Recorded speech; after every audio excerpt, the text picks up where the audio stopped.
our government's official position is not to speculate on this subject. We can choose to let our minds explore other possibilities, to use our imaginations.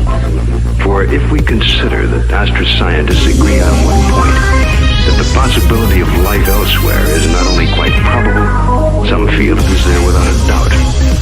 Let us suppose then that these objects are real space vehicles, extraterrestrial in origin, and not an illusion of the mind.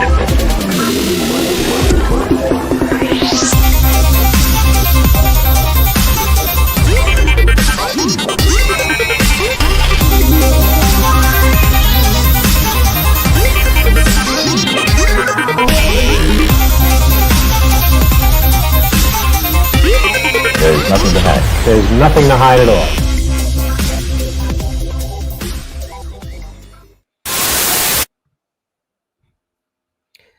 What's up, guys? Welcome to Somewhere in the Live Stream. Sorry, you caught me there in a vulnerable state. I was making sure my microphone was on.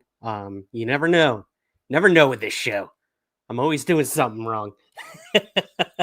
But welcome to a live stream we do here every Sunday at Somewhere in the Skies. And I want to give a quick hello to Suzanne, our incredible moderator, and Douglas Sprague. Hi, all. Ryan and Jane will be in Syracuse. Wow, way to dox me, Dad. No, I'm just kidding, my man. I cannot wait to go home and see my family for Christmas. It's going to be awesome. Check out the background. I'm trying to get all festive with you guys. I got a couple nutcrackers back here, some wreaths, got my Christmas lights.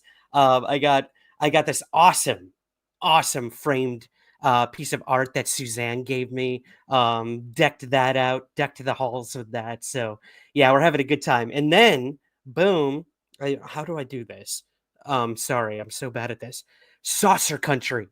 Oh my God, guys, this graphic novel is amazing. The author is Paul Cornell. I want to get his name right. I interviewed him about 7 years ago now on the show. Back when it was called Saucer State, and it was just issue by issue comic book. But this is the entire series is now available in graphic novel form. So yeah, I wanted to put it out on display for you guys. Check out Saucer Country wherever you get your comic books. It's on Amazon. And help support Paul. He's awesome. Ryan Kelly is the artist, and they just do incredible work. And let me tell you, this comic book, this graphic novel, I should say, is more prescient than ever before when it comes to kind of the UFO narratives that we're seeing pop up left and right all over the place. So yeah, it could not be a more timely book. I highly suggest it this holiday season. What else did I do? I went on a shopping spree this week, guys. I got the first 2 volumes of Blue Book by our good friend Michael Oyman, friend of the show. His comic book that he does with James Tinian. Blue Book, check it out. Based on the Project Blue Book files, it's so good. Yeah, Susan Thomas in the chat says, "Can't wait for Ryan to unpack all the NJ drone stuff." We'll get there. I'm still trying to make sense of it all. It's crazy. Man, but I'm getting way off track. Check out those comic books, guys. And while you're at it, before we get to everything else, it is the holiday season, and I wouldn't be doing my job if I did not promote my own books. So if you're looking for a good little gift for that saucer head in your family, or just, curious person, curious mind in your family or your friend circle, you can get both of my books right now on Amazon in paperback or ebook. They make really good stocking stuffers, and yeah. And be on the lookout for another book coming soon. I promise you. So yeah, that's gonna do it for all of that. I want to go up into the chat and say hello. I see a ton of our regulars here, which is awesome. I do want to say hello to all of our people over on Twitch as well. If you're joining us on Twitter X too, thank you. Thank you for being here and watching this. But to our regulars who are here every week on YouTube, I want to give a big hello to Robert is here. Timoth Man is here. Who else we got? Man, the chat is blowing up. All Work Low Pay is here. Hello. Ruth Bradford, as always, thank you for being here. Susan Thomas is here. Doug Sprague, of course. Ether Bunny. coming in clutch. Robert Zimmer, hello, hello. Gareth is here. Hi, Gareth. Great to see you, my friend. Nancy is here. Hello, Nancy. Hello, Casey. Again, hello to Douglas Sprague. Big hello to Douglas Sprague, whose Detroit Lions are doing incredible right now. So everyone, knock on some wood. Let's keep that streak going. Doug Sprague is going to a Detroit Lions game. This is our Christmas present to him, my sister and I. He's going to be going to Detroit with a bunch of his buddies, his fellow Lions fans, which I can't believe there's Lions fans. Can you guys believe that? But apparently there are. And there should be now because they're killing it. They're doing a good job. Suzanne, you're a Lions fan? Well, she pointed at herself. Oh, wow. Awesome. Awesome. I love it. So yeah, he's going to be going to a game in a couple weeks. So I hope he has a great time and Merry Christmas. I'll see you in a few weeks as well. Dougie Sprague, hello to Jordan. Peter is here. Jupiter 604, Pat Gallagher. Hi, guys. Spread Cannery. Oh, I love it. Spread Cannery is here. My good friends over in Canada. They are awesome, guys. If you live in Canada and you want some good organic vegetables and beans, check out Spread Cannery at your local grocer. Check out their website. They do incredible work. They sent an awesome gift box to my family last year during the holidays. And my dad still has it. He still treasures it today. I wonder why. Check out Sprague Cannery, guys. All right, that's going to do it for hellos for now, guys. For now, we have so much to talk about. This is going to be a very fun show. We're going to do the news, I promise. But the bulk of this show, when we come back from commercial break later on, is going to be about celebrities. You know, I fall victim, just as anyone does, to celebrities. You know, we put them up on these pedestals, and you know, they're these bigger than life, whatever, athletes, musicians, actors, politicians sometimes, and we tend to put a lot more credence into things that they say in all different walks of life. Not saying it should be that way, but it is that way. But a lot of celebrities have seen UFOs, and we're going to go through a litany of them tonight with you. It's going to be super fun. We've got awesome clips of each of these celebrities talking about their UFO sightings, and man, it's going to be a lot of fun. So we will get to that later in the show. But before we do that, a few other things. We are ending our Buy Ryan a New Microphone Fund. We're ending it in the end of December. So the end of this month. So any super chats from now until the end of the month will be going to help fund our brand new microphone. You can barely see it, but I've got one of these little microphones that's somehow stuck with me for the past 9 to 10 years on and off. It's there when I need it. It's my reliable little snowball from Yeti. But we gotta level up. My good mic, my Shure mic, I lost it in Canada. I didn't lose it physically, but it no longer works because of all the travel and commute, and something happened. Long story, but all that being said, any donations you make in the super chat, the super stickers, PayPal, or buy me a coffee will all go to our new microphone fund that will be ending at the end of this month. So help us reach our goal and donate today if you can. We'll have links and QR codes, all that good stuff for you. They're all in the show notes as well. What else? I think that's it before we get to the news, guys. So let's do it. Let's hop in. I'm going to get the old slideshow as per usual. And we're going to start with a really interesting, fun story with you guys. If you don't know who these gentlemen are, you will after this article, because they are new heroes of mine for a basically a conference that they recently put on. So this article states that the Southern Illinois University hosted an international conference on potential extraterrestrial communication. This is cool. So on November 9th, Southern Illinois University Carbondale held a conference that centered on language and the increased possibility of ET communications. A workshop was held titled Exploring Xenolinguistics, Next Steps in Exploring the Nature of Language and the Potential of ET Communication.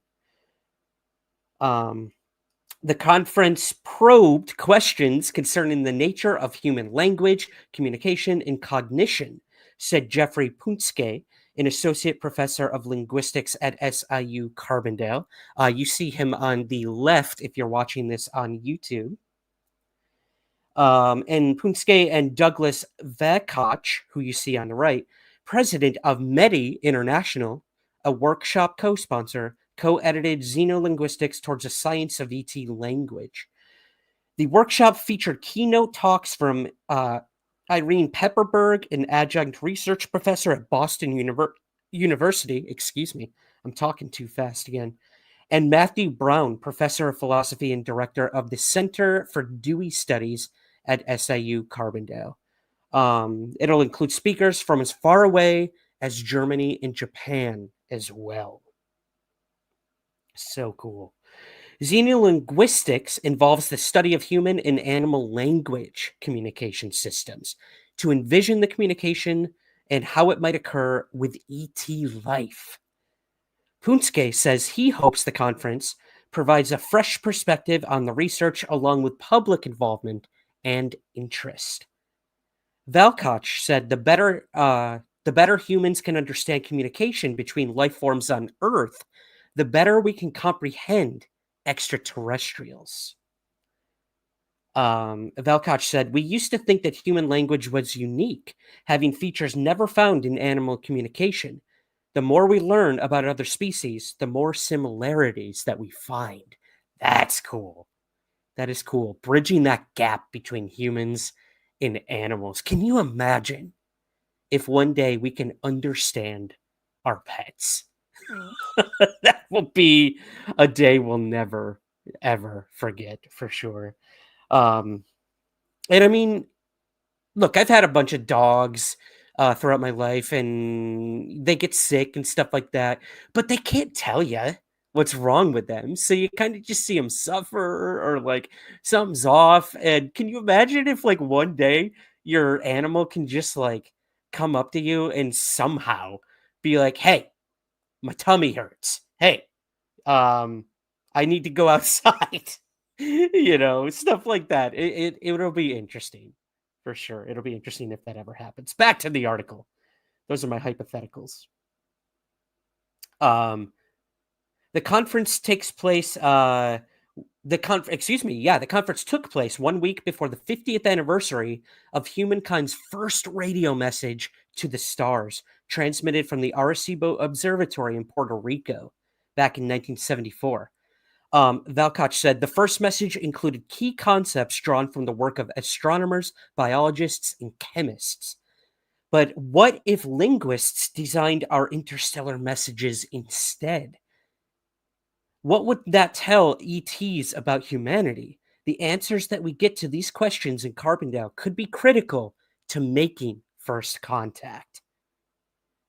Punske and Valkoch each emphasized xenolinguistics' importance to the public and that it offers an opportunity to also reframe and rethink language. Valkoch said, sending messages to the stars is too important to be done by just a handful of scientists. We've also surveyed the general public about what they would want to say to an alien civilization.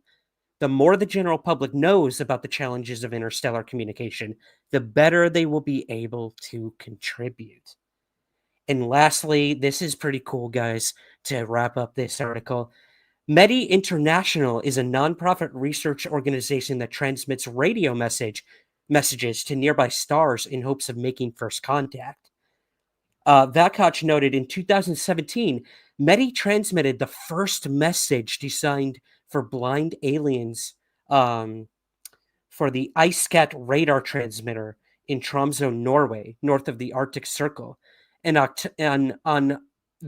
October 14th, 2024, when NASA's Europa Clipper launched on its journey to Jupiter's ice-covered moon, the spacecraft included water words in over 100 languages connected by Medi linguists, as well as a Medi designed depiction of the water hole, which is a band of radio frequencies where astronomers have long searched for signals of ET. Man, what I would have given to have been at this thing. So cool.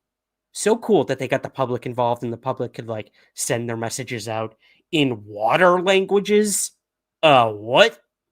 What is that? What is happening? I don't know. I don't know.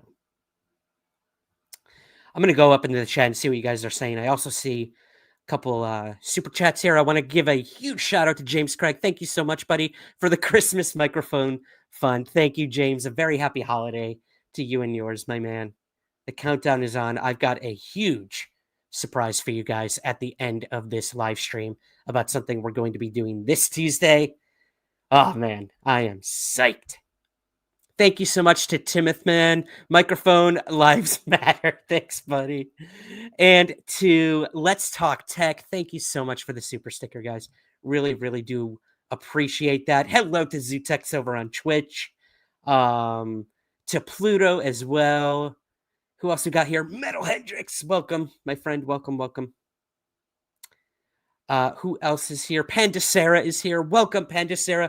Guys, go check out Pandacera's YouTube channel, TikTok, all that good stuff. They do incredible, incredible work as well. Love it. Huge fan. This group is so kind. Aw, you're right, Suzanne. I love you guys. They're the best. They deal with me when I'm reading from these articles. Man, first time watching. Welcome, Nancy. That's awesome. Love to have you here. Thank you so much for the super sticker, Richard. Appreciate it, everyone. God bless us, everyone. I had to.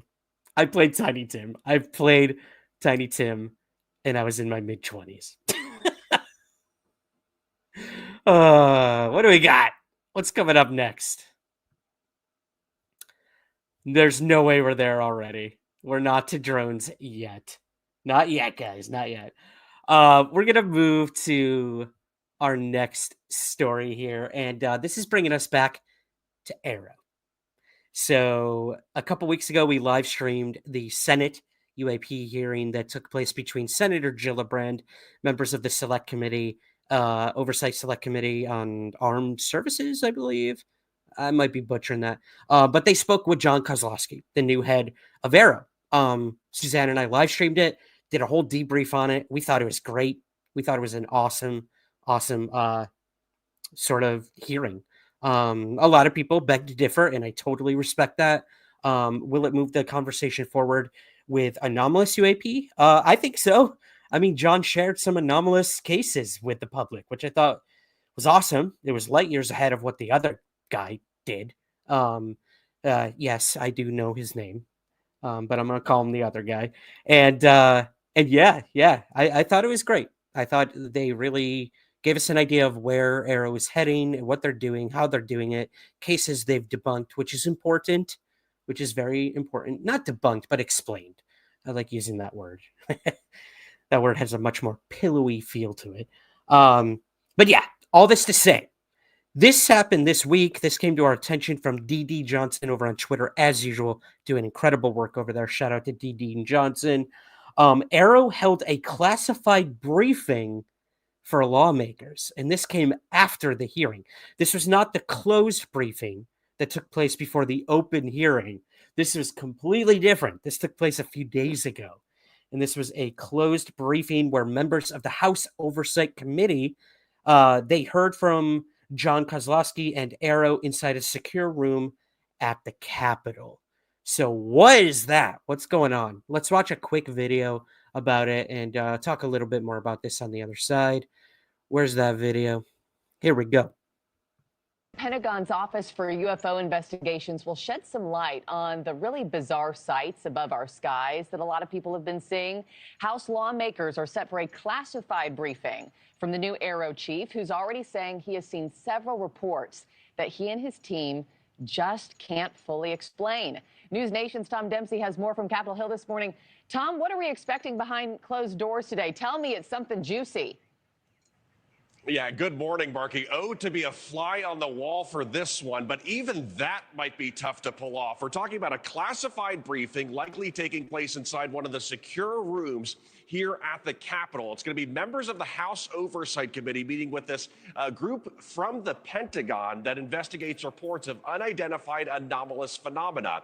This group that we're talking about is called the All Domain Anomaly Resolution Office, or AARO as it's known, and it was set up in 2022.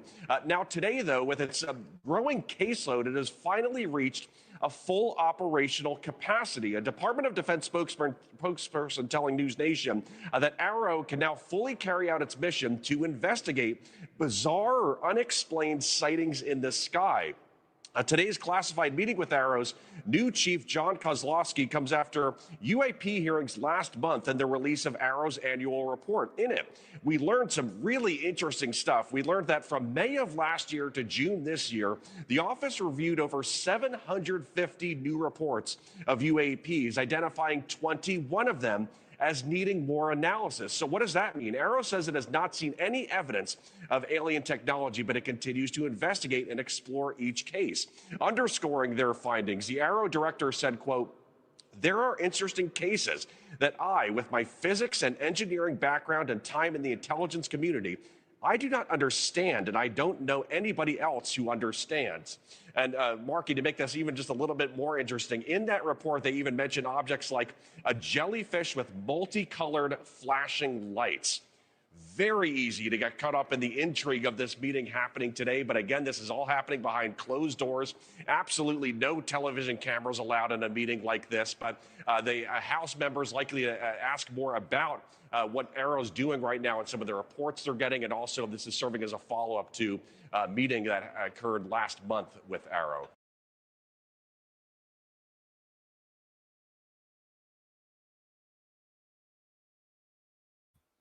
Sorry, there we go, guys. There's our. Sorry, I always forget to unmute myself with these things.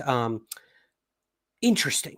Interesting that there was another closed briefing about this, but I guess, this is good that this group is being more receptive to lawmakers, is willing to share more with them.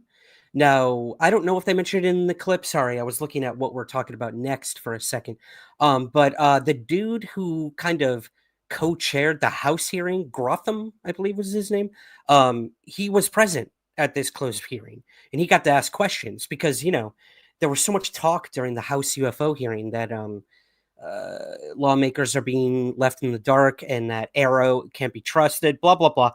So I think it's good that members of that House hearing who were told these things by the witnesses went to a briefing that was held by AARO and maybe, got to know them a little more and strike up a working relationship.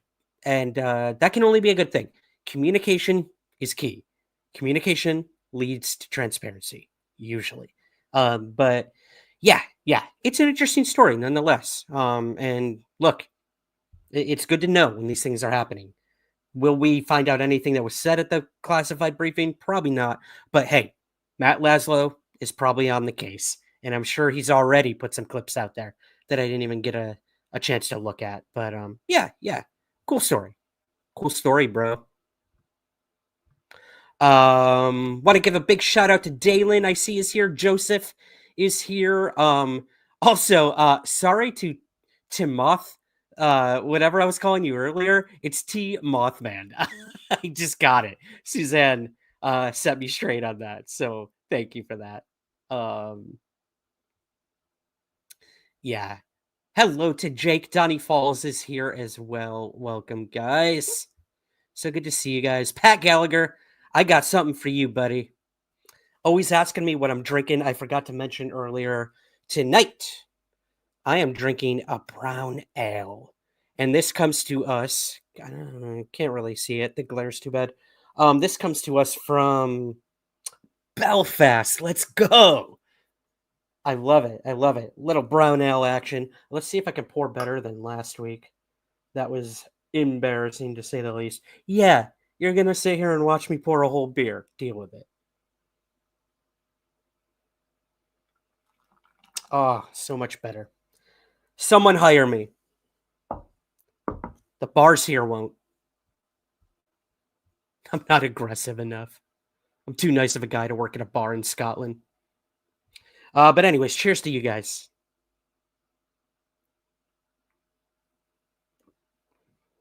Oof, I love it. I'm a stout brown ale guy. All the way. What are you guys drinking? Let me know in the chat. I want to know what you're drinking tonight. Ryan Sprague, you need to watch her pouring beer, not us. I can do both. Trust me. I was a bartender for 10 years. I could pretty much pour 2 drinks at once into 2 separate cups without looking at the liquor bottle. That's how good I got. Not always. Not always. There were definitely some mispours, some broken glasses, but yeah, that's a whole other life of Ryan that you guys don't know much about. Man, you guys are killing it tonight. So many new people. I love it. Blue Moon, Doug Sprague's. PBR, love it. Old school. Coors, love it. Kratom Tea, Ether Bunny, that is classy. I love that. Alicia says coffee. It's 7:30 a.m. here. Where are you? 7:30 a.m. Are you in like Hawaii or something? Where are you at? What's Red Thunder, Pat? I'd love to know. Coffee in one hand, seltzer in the other, says Panda. I'm so sorry, Panda Sarah. This is so cool. Schlitz Malt, baby. All Things Unexplained. Welcome. Welcome, guys. Go subscribe to All Things Unexplained, a wonderful podcast and YouTube channel that I've had the pleasure of being on a guest as well. Awesome. This is so cool to have all these podcasters and YouTubers here.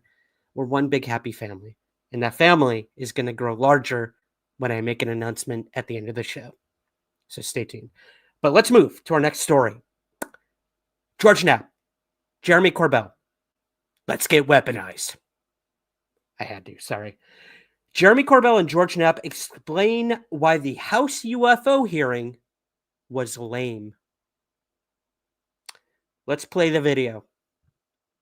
You don't need me to talk about it. Let's hear straight from George Knapp and Jeremy Corbell. It's different this time. And I couldn't really put my finger on it. It was ominous. It was weird. I was pumped. I did all these texts before. I'm like, oh, it's coming out. Shit's coming out. Well, that's because I had something. I had something. We had something to say, to come out. Now, that didn't happen. Not that way. But that's okay. There are other ways things can come out. So the feeling in the room, George, I finally put my finger on it. I did last night, for real. First time was real. It was honest. This hearing was dishonest. Now, not Siri, she's talking at me. This hearing was dishonest. Now, Lou Elizondo, as an example, just one example, he was honest. He told the truth. Don't fuck with my words. The entire setup, the hearing itself, the months of me working with accountability and oversight, the calls you were on, the calls I brought other people on, the people I walked into offices. I don't want to say too much right now, but that was the difference, George. The feeling, if you were in there, you would have told me like this. That's the difference. It didn't register till now. The entire hearing was controlled. Now, I'm either crazy or I'm saying a lie or whatever people want to say, but I bet we're going to find out. So we'll be definitely hearing more about Congress and people behind Congress and manipulations and things that are taking place. And maybe it all ends up in a good place. It could end up being a positive sort of a development, even though underhanded, dishonest tactics are being used. Members of Congress, Nancy Mace saying, we've been told we can't ask questions about XYZ. Told by who? Who told you? What questions can't you ask? Not very clear. They had that hearing. They were offered direct hands-on whistleblowers. I can tell you that for sure. They didn't take the offer. There's that 11, 12-page report that was submitted to the record. Jeremy Corbell is the one that gave it to him. I know because I had read it and helped in preparing them, putting it together. And Jeremy gave it to them the night before. He showed it to Michael Schellenberger. He had never seen it. Mhm. The committee thanks Michael in open hearing. Thank you for giving us that report. Michael didn't give it to him. He had never seen it before. Jeremy gave it to him. They distorted that. There were people in the room who were watching them, so they didn't ask certain questions. They have been unable to get a skiff to take some of these whistleblowers in. What the hell's the problem in Congress members getting a skiff so they can hear sensitive matters? I don't understand it. I don't understand who's pulling all the strings here, but I suspect it's the same people that have always been pulling these strings. Congress, I think, is a direct threat. They have subpoena power. They have authority to get to the bottom of this, or at least to try and to raise hell if they can't get answers. And I think there are definite efforts underway to discourage members of Congress from pushing too hard on this. Man, they don't seem happy, do they? Wow, I actually unmuted myself for once.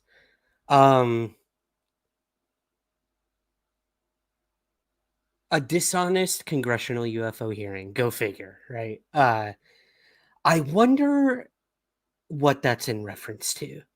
You know, they kept saying like that it was controlled, and we did hear, like Jared Moskowitz said at the beginning of that House hearing, certain people did not want us here today. Certain people did not want us to ask you specific questions about certain things.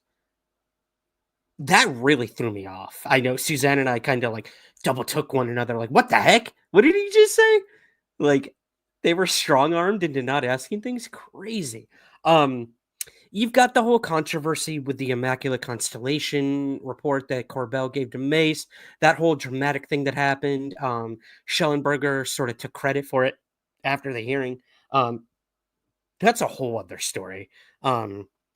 Discrepancies abound with all of that. I did speak to George Knapp over Twitter publicly about some of the discrepancies.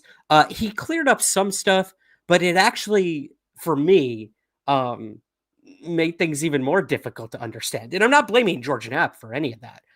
George knows what he knows. He can't know what he can't know. Or he can't know what he can't know. You know what I mean.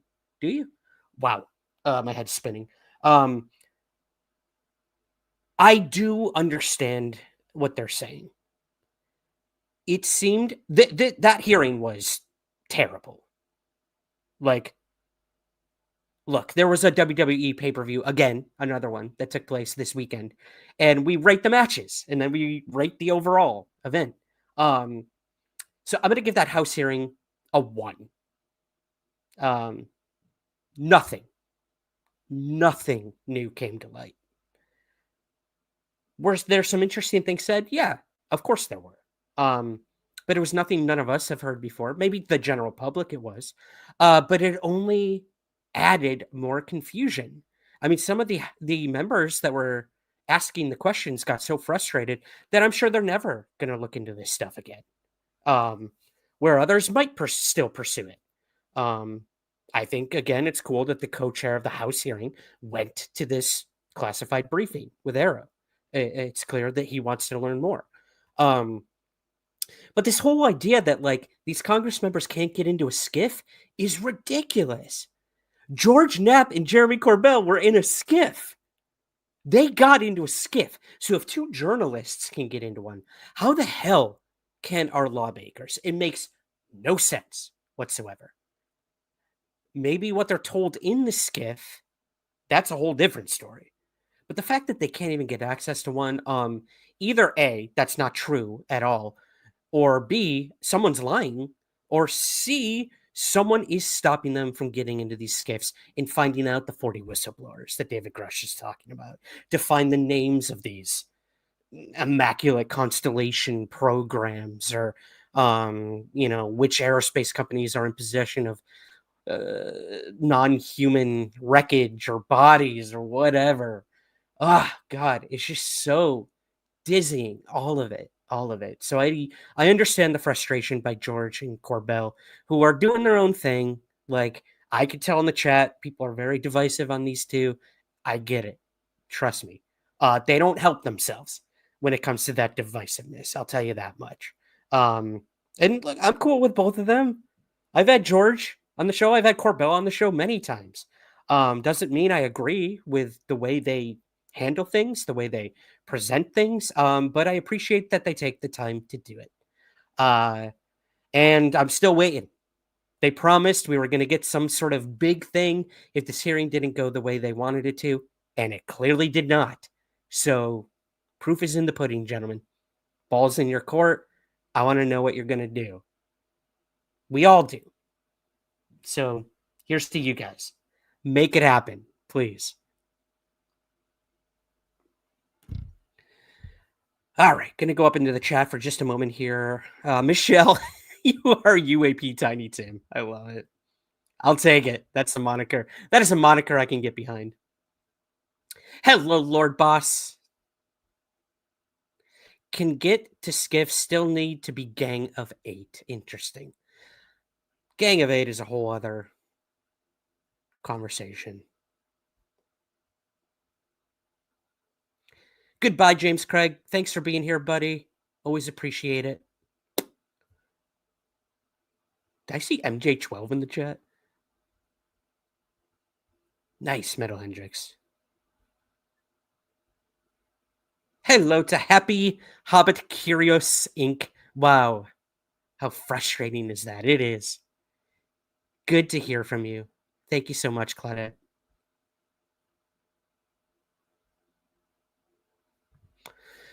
Ruth says they can't let people, even senators, reps, without the appropriate clearances into skiffs as a matter of national security. But did Corbell and Knapp really get into one?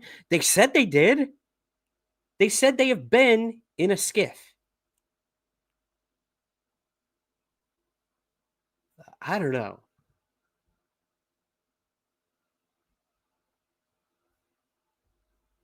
Let's talk tech. I love Tipsy Ryan. I promise I'm not tipsy. I've had one sip of beer. I'm on one, as they say. It's the holidays, guys. It's stressful for everyone.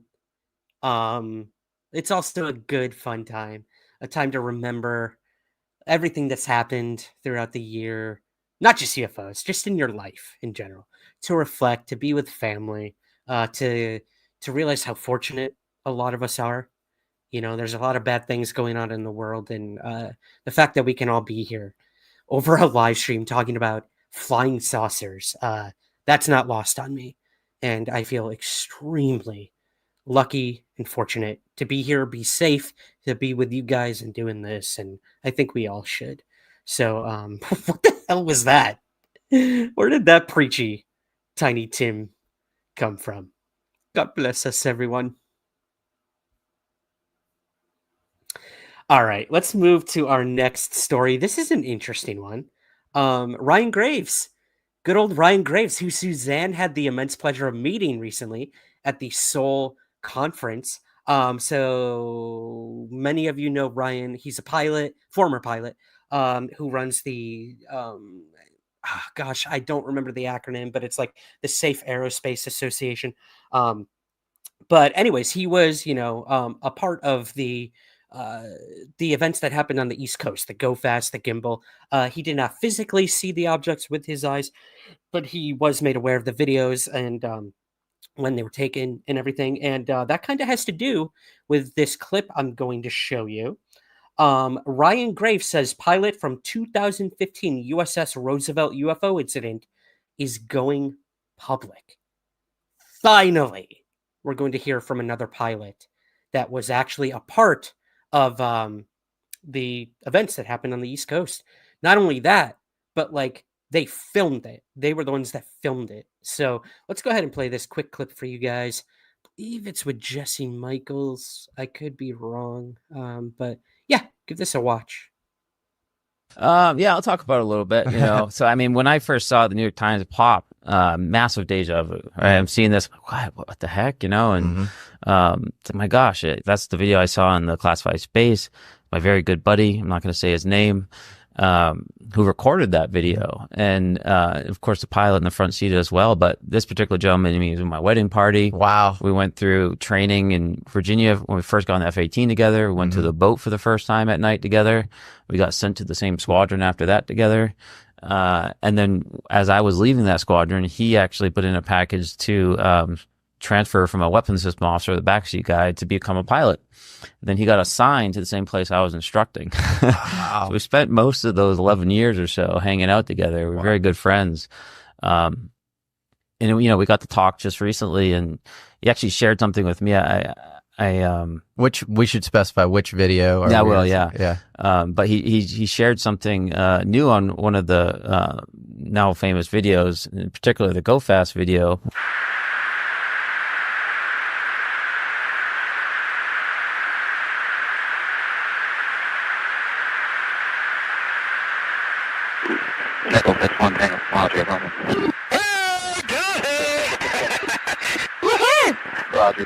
They're shooting Are you box moving card? Yeah, dude. No, I took it on the card. Oh, okay. Oh my gosh, dude. Wow, look at it fly. And what this was that it wasn't just a singular object when they detected that. There were actually 4 objects that were in what we call line abreast, or basically a straight line about a mile apart, which, you know, and flying formation that way, which, you know, makes you think they have to be connected to each other in some sense digitally, right? They have to know where they are in relation to each other to be able to fly that precise of a formation. But, you know, he's still very interested in this topic, at least in the context of his experiences. It's still something that he thinks about, and I think we'll be hearing some more from him. 2025, baby. Buckle up. They're all saying it. I mean, they always say it, but they're all saying it. This is going to be the year. Ross Coulthard's saying it. Corbell, Knapp.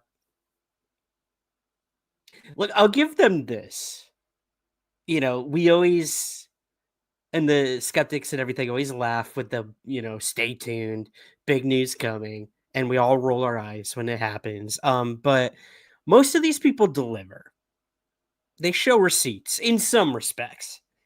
Not always, but I do believe Ryan when he says that this pilot is finally going to come forward. So that's cool.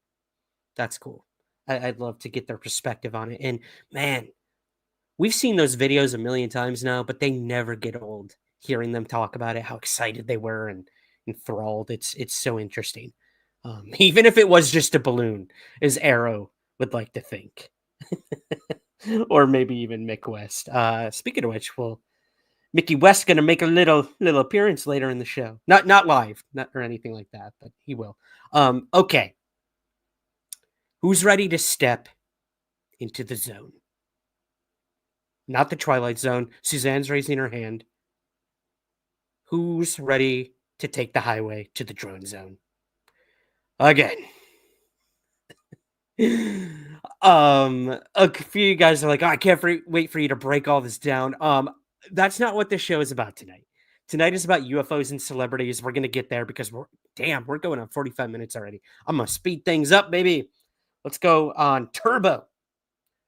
New Jersey drone invasion is out of control. Guys, what's going on? We had all of these drone incursions over military installations in the UK, across England, and all that. And now we have an invasion happening in New Jersey. So, residents of several New Jersey counties have been witnessing giant drones flying over their homes at night since at least November 18th. And nobody seems to know where they're coming from or who they might belong to. The FBI's Newark office and Morris County officials issued a joint statement asking the public to come forward with any information they might have over the mysterious drone activity, including videos. Could it be U.S. military testing drones over populated cities? That's a question that I want to return to in just a few minutes here, guys. But look, if you're like me, you are seeing everyone and their mother post videos of drones lately, whether New Jersey, Connecticut. These things are being seen all over, crazy aerial objects all over the place. Videos with no provenance, with no information, no data, nothing. I'm sick of it. I don't know about you. I am so tired of seeing all of these videos that people are posting with absolutely no information about where it is, what's going on. Not only that, but posting photos of prosaic things like airplanes and helicopters. Like, guys, come on. Stop. Just stop. I know this is what happens. Like, this is literally called hysteria. Like, this happens. It happens. I get it. Like, everyone gets excited. Everyone starts hearing that drones are invading New Jersey and all this, and everyone wants to be a part of it. So whether it's faking videos or just taking a video of an airplane and thinking it's a drone, like, it's so much. It's so much. And I know I sound like, dude, shut up. Like, people are excited, people are scared. And this is something to be very concerned about. Look, I live in the UK. When we had our shit going on over here, I was a little concerned. And man, the New Jersey drone things are still happening up until today. And it's crazy. Pat Gallagher says drones the size of cars. Yeah, that is concerning. For hours, he says, days at a time. I don't buy it. All this BS about hobbyists, just stop already. It's UAP. Pat, I'm going to push back a little bit on that, buddy, but respectfully in just a little bit. But let's go ahead. I mean, this is making national news everywhere. CNN, Fox, NBC, everywhere. People are talking about this. So I'm going to go ahead and play this quick clip from NBC talking about the drones. Give us a little bit more specifics. So that's it. It looks like it's flying pretty low. And from that perspective, it looks very large, right? And all those lights in the sky that you see there, see those lights? Those are apparently drones as well, they say, seeming to fly in a V formation, with the whole saga stressing people out nearby. We're all completely unnerved. I didn't sleep last night. When I would get up and look out my window at 2 a.m., 4 a.m., they were still hovering. I got up at 5:30 this morning and they were still there. As the sun was starting to rise, they went back in the same direction they came from. And I expect they'll be back as soon as the sun goes down tonight. It's normal to see red and green lights in December, unless they're coming from mysterious drones in the night sky. It's kind of unsettling. They're not up for 15 minutes, they're up for hours. Some are very big, probably the size of a car. Mike Walsh says he's seen hundreds of them over the past 2 weeks from his Randolph backyard and has the video to prove it. They kind of go slow, they come towards you, then they'll change direction a little. They're all going different ways. The drones have been spotted all over Morris County. Morristown police sent an alert to residents Sunday saying they are aware of drone activity and that if a drone crashes or lands, do not approach or handle it.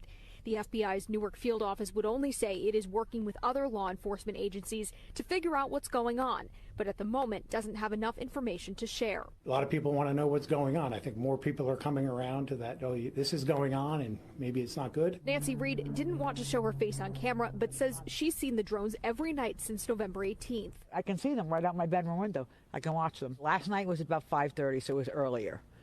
But it's normally anywhere between like 7:30 and 10:30, they're out here. Never during the day. Nobody ever sees them during the day. One thing she hasn't seen is the normal air traffic she's used to, and she doesn't understand why. We're in the fly pattern going to like Morristown Airport and Newark, and we used to see a lot of planes coming back and forth. You don't see them anymore.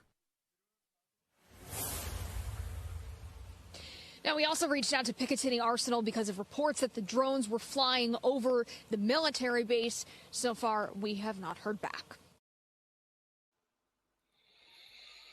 Wow.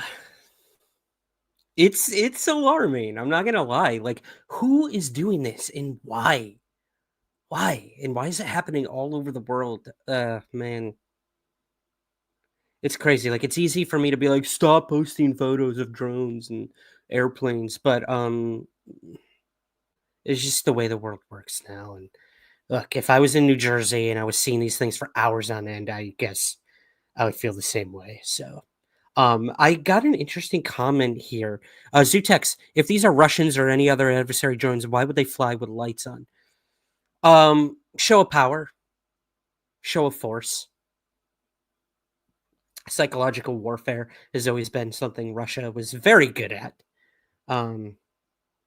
Yeah, I like this one. And it might actually be some truth.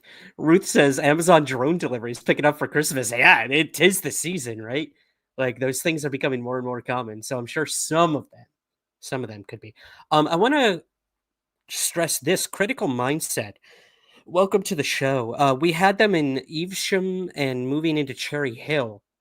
Um, Huge objects up there for hours. It's not the US military. It doesn't work like that unless they want to stoke fear, which is absurd. Interesting.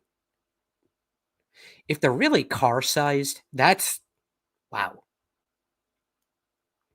And apparently jets were scrambled in the UK to go after these things. I did see a video, which I do put some stock into. I think Dave Beatty actually posted this, and a couple other people on Twitter, of a helicopter searching for something in a reservoir in New Jersey. So it's possible one of these drones went down and they were looking for it. It's funny, the person in the video thought it was a drone um, that they were filming, but it was actually a helicopter looking for a drone in the water. So it's pandemonium, guys. It's crazy. Apparently, there's like hordes of helicopters from law enforcement going out and trying to, but nobody knows who's doing it. Or do they? That's kind of what I want to talk about with you guys next. I don't have it here. Do I? Yes, I do. So, Aerotech Space over on Twitter, the average Chris, he brought this up, and I do want to bring this to your attention, guys, because this could stoke some of the fire when it comes to all of this. The company potentially responsible for drone incursions in New Jersey is identified.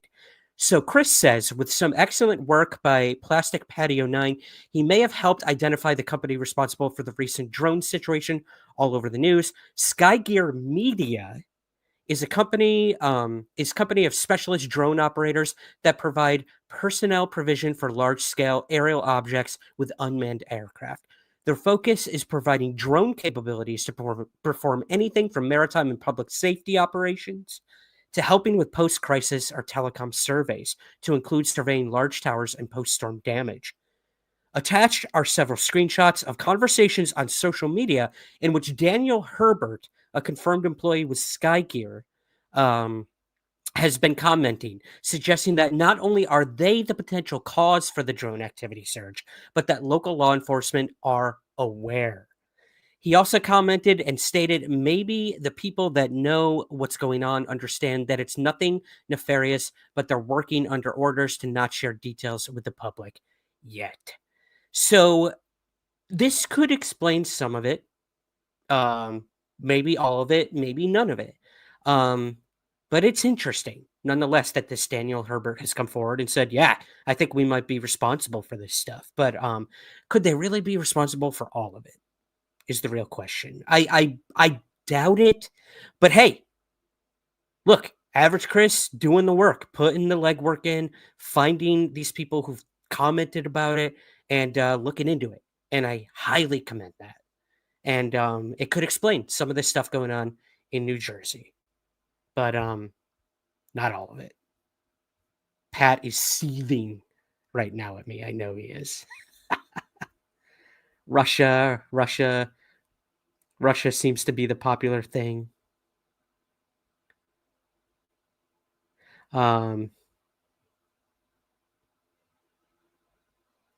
Why would they fly with their lights on? Yeah, Zutex, again, force, show of power. Oh, I'm like in disembodied voice. Here I am. Hello. I'm back.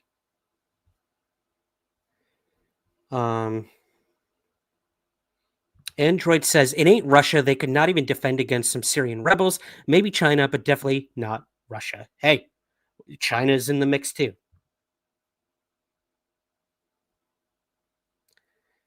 Or, final question for you guys. Is it us? Is it our military? I'm going to show another clip from Fox News. Keep things fair. We got NBC, a little bit of Fox, column A, column B. I know, Suzanne.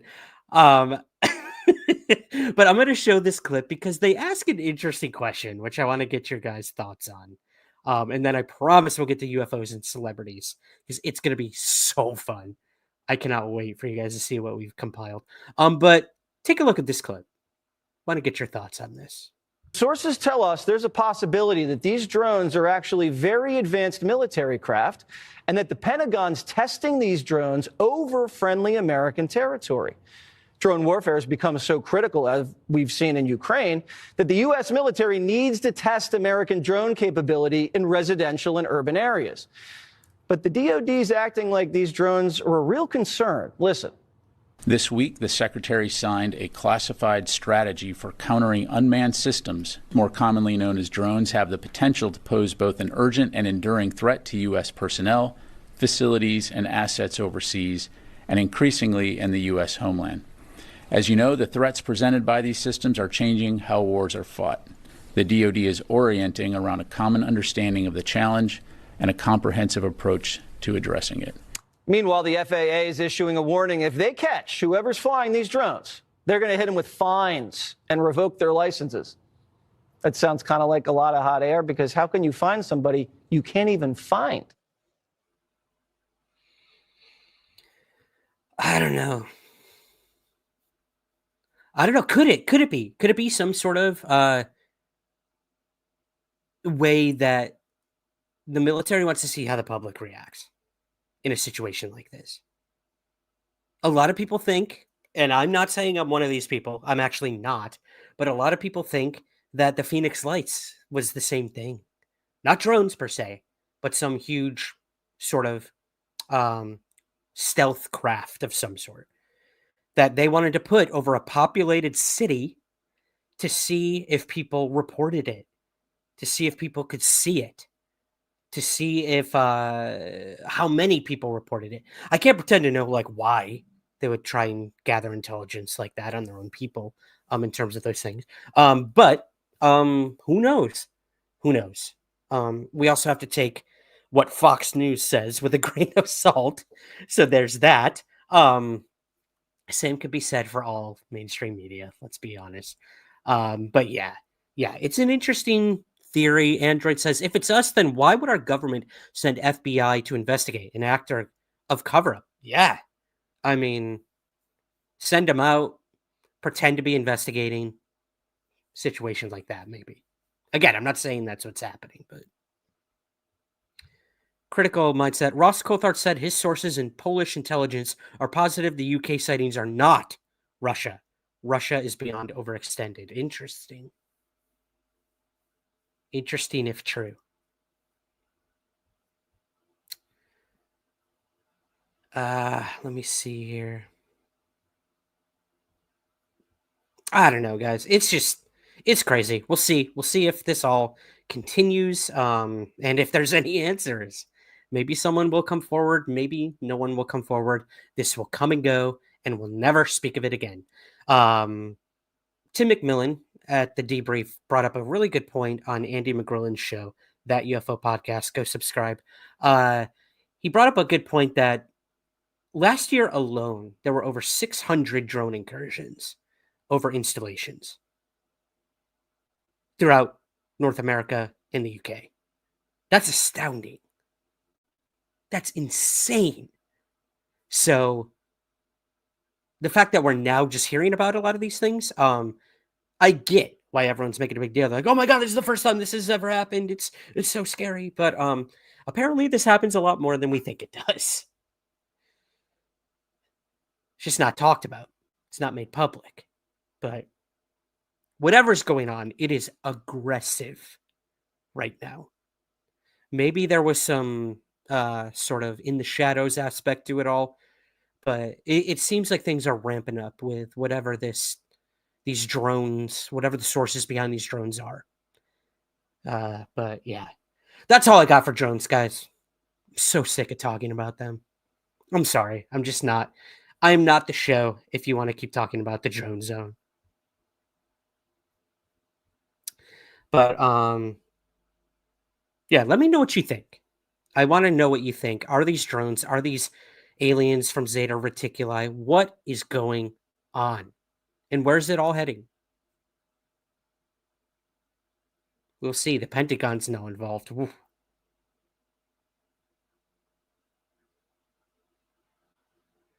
Anyways, let's take a quick break. Let's regroup, grab a drink, and let's talk about UFOs and celebrities. This is going to be so much fun. All right, guys. I'll be right back. I'm going to refill my 3 drinks. I got coffee, I got water, I got beer. We got a lot going on, but I love you guys. Take this quick commercial break and we will be back. And we're going to talk UFOs and celebrities with some awesome, awesome interviews. So stay tuned and we will be right back with Somewhere in the Live Stream. See you soon. Greetings, everyone. Ryan Sprague here, host of Somewhere in the Skies. For over 7 years and more than 400 episodes, the Somewhere in the Skies podcast has always been free to listen to, but it's not free to create.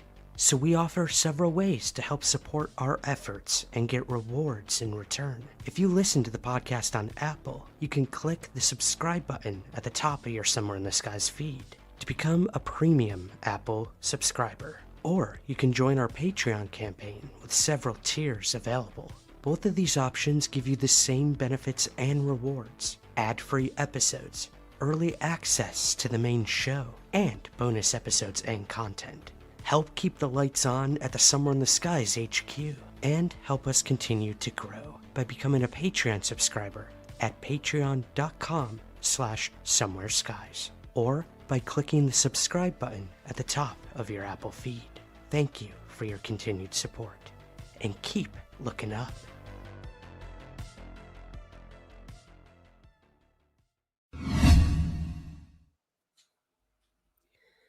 Welcome back, everyone, to Somewhere in the Live Stream. We have stepped out of the drone zone, and we are stepping in to the celebrity zone. This is going to be so much fun.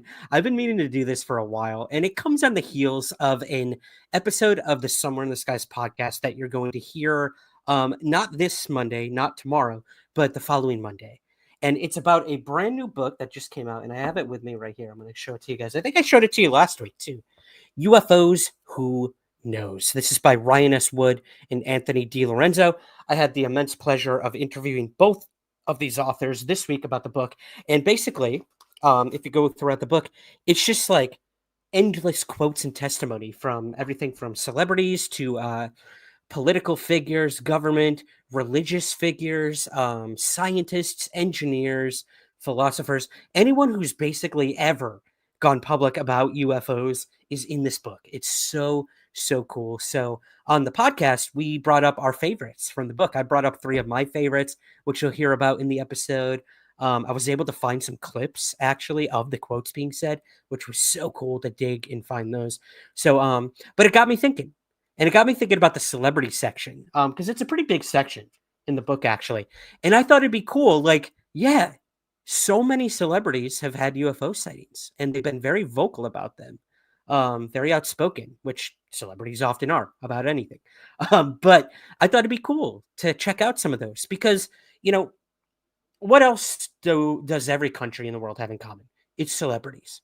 You know, I see more films, television shows, and podcasts from Americans here in the UK than I do actual UK content creators and movie makers and all that. And look, I get it. Like the size of countries, the population, the movie industry itself. Like America has always been predominant with a lot of those things worldwide.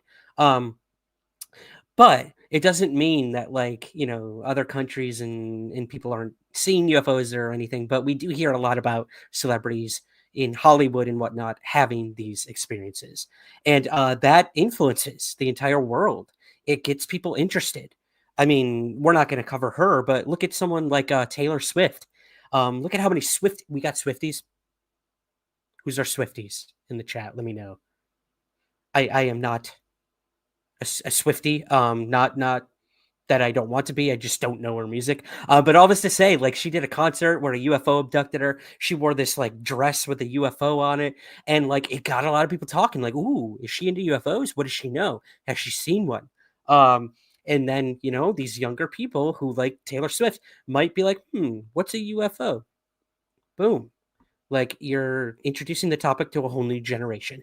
That goes for musicians, athletes. Like, think about like someone like Aaron Rodgers, who had a UFO sighting, the football player. Again, he's not one of the ones we're covering, but he had a pretty dramatic UFO sighting. And think of how many people like watch football or listen to shows that he goes on and stuff and have never thought about UFOs. And now that he had a sighting, they're like, wow, like maybe I should look into that, or maybe I should talk about the UFO I saw and never talked about. It's just it's obvious at this point that celebrities have an influence on the world, and again, we can debate whether that should be the way it is or not, but they do, and they can get a lot of people interested in the topic. I feel like I'm droning on, so let's get to it. Swifty, good morning, UFO is a Swifty. Welcome to the show. Good to see you, Amy. Thanks for being here. Is Shania Twain a UFO enthusiast? Dalen asks. I don't know. I'd love to know that. Fun fact, I had a Shania Twain poster on my wall for like 5 years. So I'm clearly a fan. That was last year. No, I'm kidding. I'm kidding. Let me see here. I'm just going into the super chats to make sure I didn't miss anything. Oh my gosh, I totally forgot. Suzanne put the Discord link in the chat, guys. Go join the Discord. It's awesome. It's awesome. We got a great group over there chatting all the time. And we're going to do it tonight, right after the live stream. I'm going to try to head over to Discord. I've been having some issues signing in. Stop laughing at me, Suzanne. I'm an old man. I don't know how this stuff works. And we're going to continue the conversation over there on Discord. So you can find that link right here or in the show notes as well. Come join us over there. It's a great, great time. We got an awesome group over there. And we would love for you to share that as well. Get the community going over there. Sitzers. We can do better than that. Someone come up with a name for Somewhere in the Skies Discord peoples. And our regulars here. I can't believe I've never thought of that about that. Okay. Let's do it. Let's move to our first celebrity. And that is, these are the ones we're going to be covering. And the first one we're going to cover is Muhammad Ali. Yes, the famous boxer. This guy is awesome. Not only because of the boxing he has done, but for how open he was about UFOs on the Johnny Carson show back in 1973. If you haven't seen this clip, man, get ready. Get ready. You will see the ridicule factor in full effect by Johnny Carson, but you will see one of the greatest athletes ever to grace the ring fight back and not care what the public or Johnny Carson thinks. I love this clip. I'm so happy I found it. And I found it first in UFOs Who Knows. So let's go ahead and watch this. And we'll talk a little bit more about it on the other side. Here's Muhammad Ali on the Johnny Carson show in 1973. Man, he did not falter. I'm serious. Like, he did his homework. He sounded like J. Allen Hynek in that clip. I swear to God, that was incredible. Incredible. Oh, man. What an incredible human being. I love it. Well, you have come a long way. Yes, we have. We truly have. They laugh, but he's serious. Amazing clip. So good. So good. The laughing is infuriating. I know. It's not the last time we're going to hear it during these clips, unfortunately, but it is what it is. It was a different time. It really was. He saw what he saw, and that's that. Respect. Totally. Absolutely.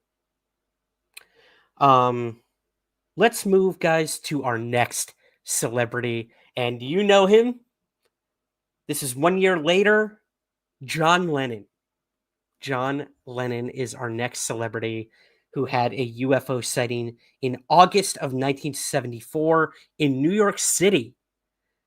So cool. I actually got to I lived in New York, obviously, for like 12 years. But Peter Robbins, my mentor from the area, lived in New York for most of his life. He took me and Micah Hanks on a personal walking tour of Central Park. It was amazing.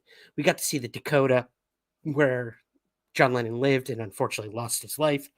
But Peter recounted to us his UFO sighting, which I did not know of at the time. This is a very long time ago.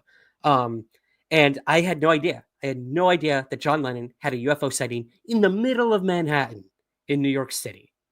Crazy, crazy. We have a very brief clip of him talking about it. And then I've got a bit more information from the people who were filming him doing this mini interview here. One of them was the photographer. He was doing a photo shoot with John Lennon that day. And we have some quotes from him about what happened after they filmed this and after John Lennon talked about this UFO thing. So let's go ahead and watch this clip and talk a little bit more about Lennon on the other side. All you need is love. Over here, up there, I saw a UFO and it went down the river, turned right at the United Nations, turned left and then down the river. It wasn't a helicopter, it wasn't a balloon, and it was so near. And it looked what, sort of round, white, luminescent, and silent? Silent, and it looked dark, like black or grey in the middle, and had white lights, just looked like light bulbs, you know? Just going off, on, blink, blink, blink, blink, round the bottom, and on top was a red light. I told you it was brief, but there you go. Saucer-shaped craft in the middle of Manhattan zipped past the United Nations, of all things. Wow. Crazy, crazy. I know what a lot of you are thinking. Was he on drugs? And the answer is yes. I think he might have been on something, but that does not take away from it, because listen to this. So Bob Gruen, that was the gentleman you heard in the clip, was the photographer actually, who was doing the photo shoot with Lennon that day. And after he told him about this, Bob Gruen, the photographer, said later he recalled that he asked John, "Did you call the newspaper about this?" And John Lennon said, "I'm not going to call up the newspaper and say, 'This is John Lennon, and I saw a flying saucer last night.'" So Bob Gruen called up the local police precinct and asked if anyone had reported a UFO or a flying saucer. The police responded with, "Where? Up on the east side? You're the third call on this event." So there you go. He wasn't hallucinating. I mean, he could have been hallucinating. Who am I to say? But there was a physical craft there. More than John Lennon reported this from all over the east side of Upper Manhattan there. Then Bob Gruen called the Daily News, and they said, "Oh, on the east side, 5 people reported it to us." Crazy. Crazy. And at last, Bob called the ultra-conservative New York Times and asked a reporter if anybody had reported a flying saucer, and the reporter immediately hung up on him. There's the New York Times for you guys. Legacy media at its finest. I know they broke the big story in 2017, but what have they done since? They've completely stopped talking about the UFO topic. Completely. So there you go. There was John Lennon's UFO sighting. He did sketches of the flying saucer that just sold at some auction for like some insane price in the multi-millions. Original sketches of John Lennon's UFO made by him. Oh my God. Bury me with that tomorrow. Actually, no, I don't want to die tomorrow. But bury me with that eventually. Amazing. Amazing. Let me go up in the chat here. When was he not on drugs?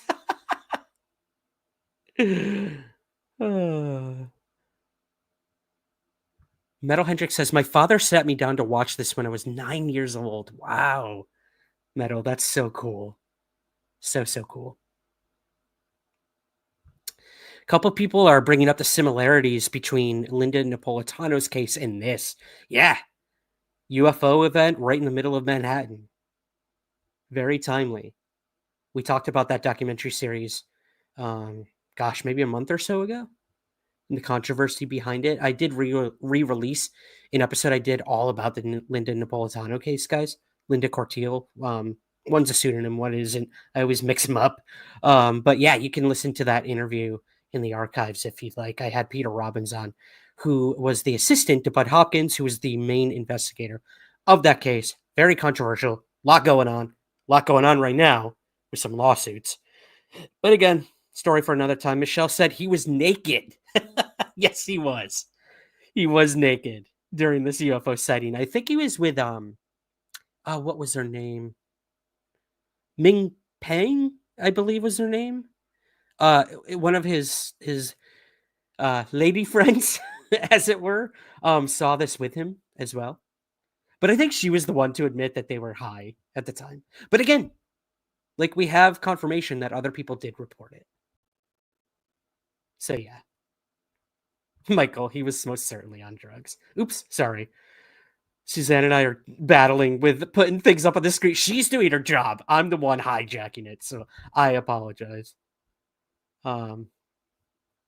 Douglas Sprague says, that's wild. Yeah. Who would have thought, Doug Sprague? John Lennon is one of us. All right, let's move to our next one, and we're going to fast forward, guys, to 2017, when this was sort of came to light. This isn't when the event happened. The event happened in 1997, the famous Phoenix Lights incident. So I'm going to go ahead and play this clip that features the one and only Kurt Russell in an interview in 2017 with the BBC. He's with Chris Pratt, so I'm guessing they were promoting, I think it was Guardians of the Galaxy 2 that the both of them were in. Highly underrated film. I love that film. Kurt Russell was amazing in it. Go back and watch it if you haven't. Guardians of the Galaxy Volume 2. Awesome soundtrack as well.